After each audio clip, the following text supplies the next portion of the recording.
Halo semuanya, kembali lagi bersama saya Wa'run. Cerita berlanjut dengan seekor kera yang mengungkapkan bahwa mereka semua harus menang. Jika tidak, semua umat manusia yang menonton akan kecewa. Meski si kera berkata dengan nada mengejek, di balik tatapan Wu Bingji ada tekad yang membara. 4 orang di belakangnya juga menunjukkan perubahan sikap. Tak lama, gerbang Koloseum terbuka perlahan. Bersamaan dengan hal itu, gerbang lawan juga terbuka.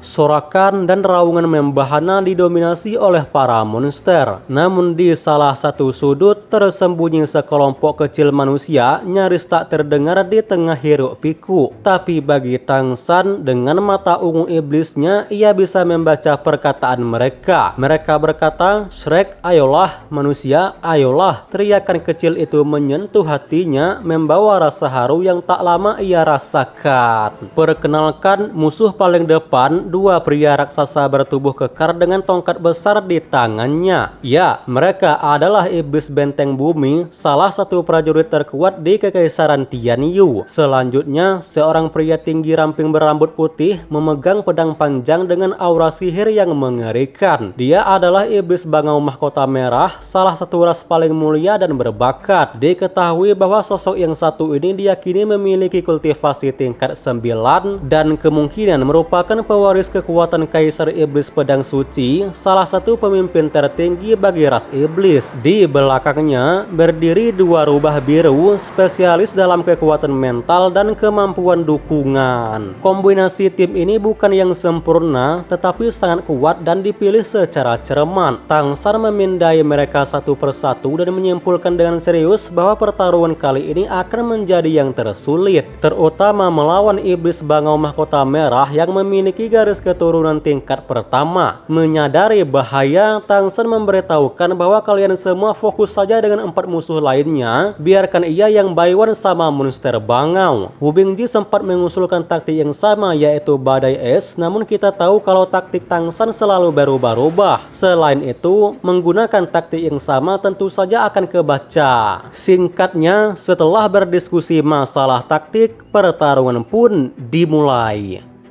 Tim sebelah, iblis bangau, berdiri tenang sebelum tiba-tiba membuka sepasang sayap putihnya dan melayang ke udara. Cheng Zicheng segera membalas dengan mengepakkan sayapnya sebelum terbang, sementara anggota tim lainnya mengaktifkan transformasi dewa iblis mereka. Wu Bingji meluncurkan 2 jarum es ke arah 2 iblis benteng bumi. Menyadari ancaman itu, kedua iblis benteng bumi menghantam tongkat mereka ke tanah, memicu ledakan dan menciptakan gelombang besar. Jarum es sempat melesat cepat namun tertahan oleh kekuatan tongkat, memblokir serangan itu sepenuhnya. Tang San sudah menduga bahwa tongkat ini bukan hanya mampu memblokir elemen, tapi juga segala efek negatif dan serangan energi dari jarak tertentu. Sementara itu, 2 cahaya biru dari iblis rubah ditembakkan ke iblis banteng bumi yang langsung membuat tubuh keduanya membesar hingga lebih dari 4 meter. Tongkat kembali menghantam tanah, melepaskan gelombang kedua yang lebih kuat. Namun tim Shrek tak terpukul. Dalam sekejap mereka berteleportasi menghindari gelombang kejut dengan sempurna. Wu Bingji kembali menembakkan 2 jarum es ke arah 2 iblis rubah biru. Saat itulah bahaya lain muncul. Iblis bangau tiba-tiba muncul dan meluncurkan cahaya pedangnya. Wu Bingji hampir tak sempat bereaksi hingga tiba-tiba waktu terasa berhenti. Bersamaan dengan hal itu, Tang San muncul tepat di depan Wu Bingji membawa palu perang legendaris, yaitu palu penghancur langit. Dengan satu putaran kuat, Tang San mengayunkan palunya dan menahan serangan itu. Benturan keduanya membuat tubuh Tang San terguncang, namun serangan musuh berhasil dipatahkan. Sementara itu, jarum es Wu Bingji hampir mengenai target, tetapi 2 iblis rubah berubah menjadi ilusi sebelum menyatu ke dalam tubuh 2 iblis banteng bumi. Ya, ini adalah teknik fusi. Seperti yang kita ketahui bahwa di antara musuh, sosok yang paling mencolok adalah iblis bangau. Namun ancaman yang lebih besar datang dari 2 iblis benteng bumi yang telah berfusi dengan iblis rubah biru, meningkatkan kekuatan mereka secara signifikan. Sesaat kemudian mereka menyerbu tim Shrek, menciptakan gelombang kejut yang makin kuat setiap mereka berlari. Di sini Tang San sadar bahwa kali ini dia harus menunjukkan kekuatan sesungguhnya. Tanpa memberi jeda, iblis bangau menyerang kembali. Pedang panjangnya memang memancarkan cahaya gelap yang menekan Tang San. Sementara itu, Wu Bingji dan kawan-kawan fokus menghadapi iblis benteng bumi. Kemudian, Wu Bingji memusatkan konsentrasi. Es berbentuk di bawah kakinya menciptakan jalur es yang mempercepat pergerakannya. Di sebelah, Guli memilih bertahan di belakang Wu Bingji, mengaktifkan kekuatan pendukung yang mempercepat pergerakan. Dubai juga bergerak menjauh ke sisi arena. Ia sudah menggunakan disteleportasi sekali dan butuh waktu untuk menggunakannya kembali. Sebagai anggota tim yang gak bisa bertarung secara frontal, menjauh dari pusat pertempuran adalah langkah yang bijak. Saat itu juga, bersamaan dengan dua iblis benteng bumi yang akhirnya sampai di garis depan, gelombang kejut menyapu ke arah Wu Bingji. Namun tepat sebelum tumbukan, tubuh kedua iblis itu membeku sesaat. Dalam jeda singkat, gelombang kejut mereka melemah dan celah pun terbuka. Memanfaatkan momen ini, di atas jalur es, Wu Bingji meluncur cepat dengan tombak yang sangat tajam di tangannya. Dengan kecepatan tinggi, ia melemparkan tombak itu sebelum melesat di udara. Tak lama kemudian, iblis benteng bumi berhasil memulihkan diri berkat kekuatan mental mereka yang diperkuat oleh iblis rubah. Akan tetapi semuanya tampak terlambat. Tombak es meledak di udara dengan kekuatan meningkat 2 kali lipat. Merespon serangan itu, sebuah pelindung biru muncul di permukaan tubuh iblis tersebut. Tubuh iblis itu sempat terpaku di tempat, namun sayangnya tombak es belum cukup kuat untuk menembusnya. Di saat yang sama, Cheng Zicheng yang telah mengumpulkan energi di udara meluncur dengan cepat dan menyerang kembali iblis benteng bumi yang sedang terhenti. Bersamaan dengannya, Guli kembali menghentikan waktu. Di sisi lain, Wu Bingji kemudian menciptakan dinding es di depan iblis benteng. Saat lawan menabraknya, dinding itu meledak secara aktif bukan karena hancur, tetapi karena taktik untuk memecah gelombang kejut yang datang. Taktik ini berhasil dan langkah iblis benteng bumi kembali terhenti sesaat. Sejenak kita tinggalkan mereka di benah Xin beralih ke Tang San yang menghadapi si Bangau. Dijelaskan bahwa pedang di tangannya bukan senjata buatan, melainkan bagian dari tubuhnya yang telah berevolusi menjadi pedang. Oleh karena itu, kecepatan dan niat pedangnya sangat mematikan. Bersamaan dengan Tang San yang menghantam menggunakan palunya, iblis Bangau meningkatkan kecepatannya. Sinar pedang melesat seperti kilat langsung mengarah untuk menembus Tang San. Tang San mengaktifkan langkah bayangan hantu untuk menghindari. Dalam sekejap, Tang San memutar tubuh dan menyerang balik dengan teknik palu acak. Namun iblis Bangau berhasil menangkis dan menghindari semua serangan dengan kelincahannya. Meski begitu, Tang San terus menekan tanpa memberi celah. Ia sengaja tidak memberi ruang bagi iblis Bangau untuk mengisi ulang kekuatan pedangnya. Dan ya, iblis Bangau mulai merasakan tekanan. Dalam pikirannya, Tang San bukanlah lawan utama yang ingin ia hadapi. Ia lebih ingin bertarung dengan Wu Bingji yang menurutnya lebih kuat. Namun kenyataannya, Tang San tampaknya yang paling OP di antara tim Shrek. Begitupun dengan penonton di tribun yang tampaknya mulai menyadari akan seberapa kuat Tang San. Tang San yang sebelumnya jarang terlihat bereaksi dalam pertempuran tim, kini menunjukkan kemampuan bertarung jarak dekat yang mengejutkan. Sayangnya, di sebelah kondisi tim Shrek makin memburuk. Kelemahan utama tim Shrek mulai terlihat, yaitu mereka tidak memiliki anggota yang mampu menahan musuh secara frontal. Iblis benteng bumi mendekati Guli yang kini sudah tak mampu menghentikan waktu karena konsumsi berlebihan akan kekuatan spiritual. Dari kejauhan, Dubai hanya terdiam menyaksikan temannya terluka. Ia kena mental, ia gak tahu harus berbuat apa.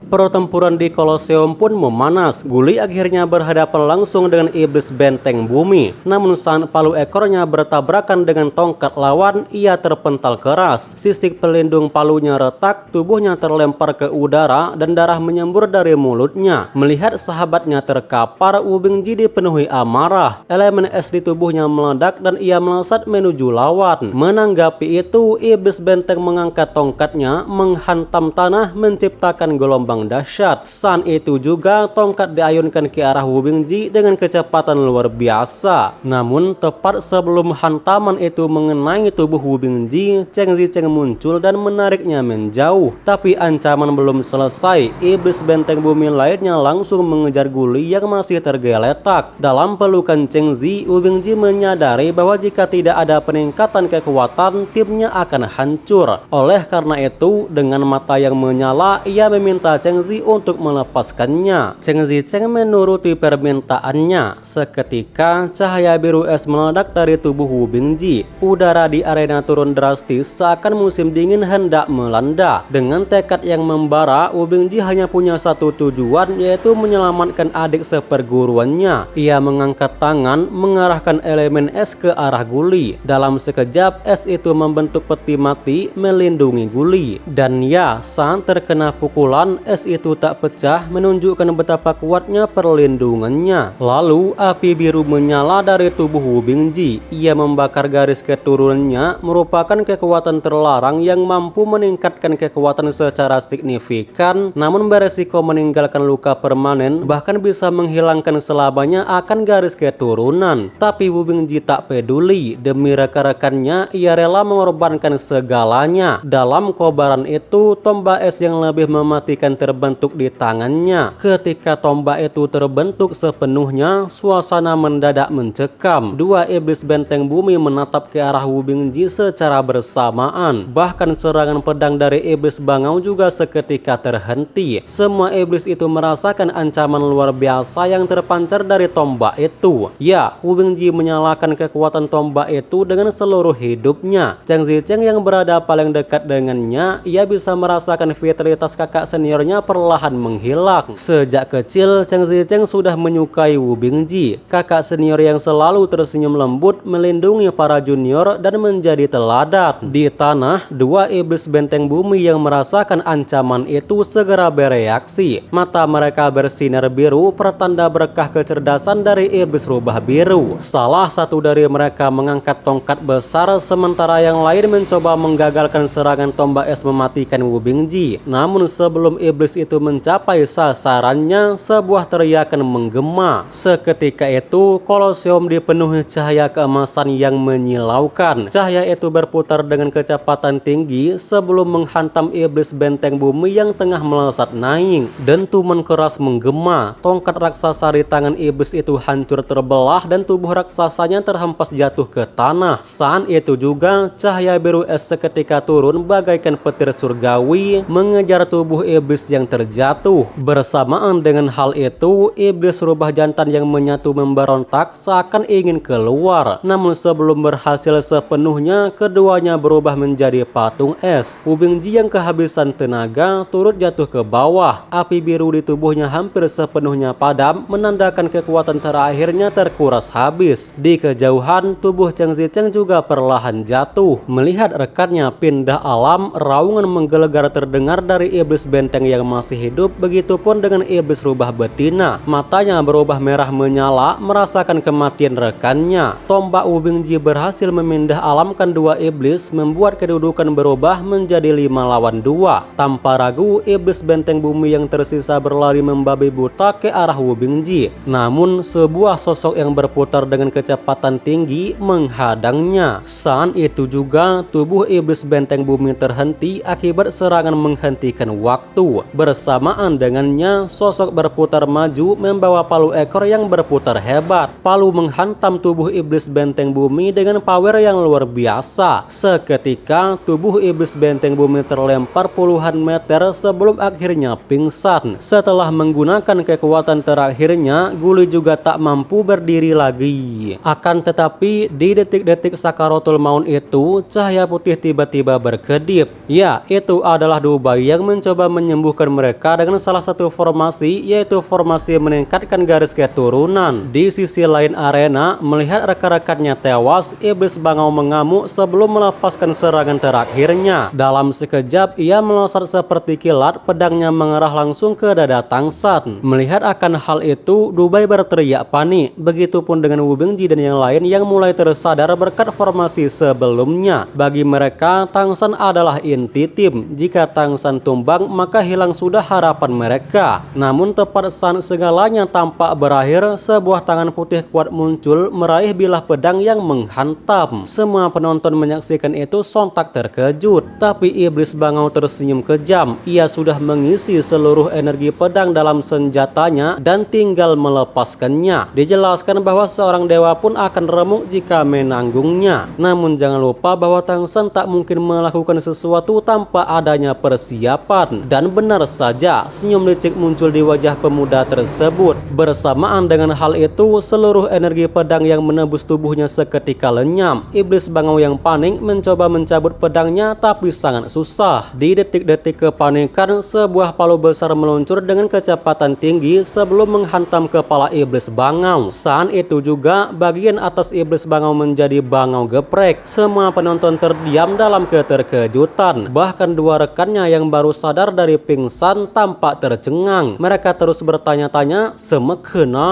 Tentu saja apa yang mereka lihat tak semudah apa yang kita bayangkan. Jadi gini, Tang San menggunakan tangan Xuan Yu untuk meredam serangan pedang, lalu memanfaatkan kekuatan teleportasi dari garis keturunan klan Merak untuk mengeluarkan energi pedang dari tubuhnya. Kemudian, energi sisa diserap oleh kekuatan iblis gajah, lalu ditahan dengan Xuan Tiangong. Terakhir, sebuah palu seberat 1000 ons mengakhiri pertempuran dengan seketika.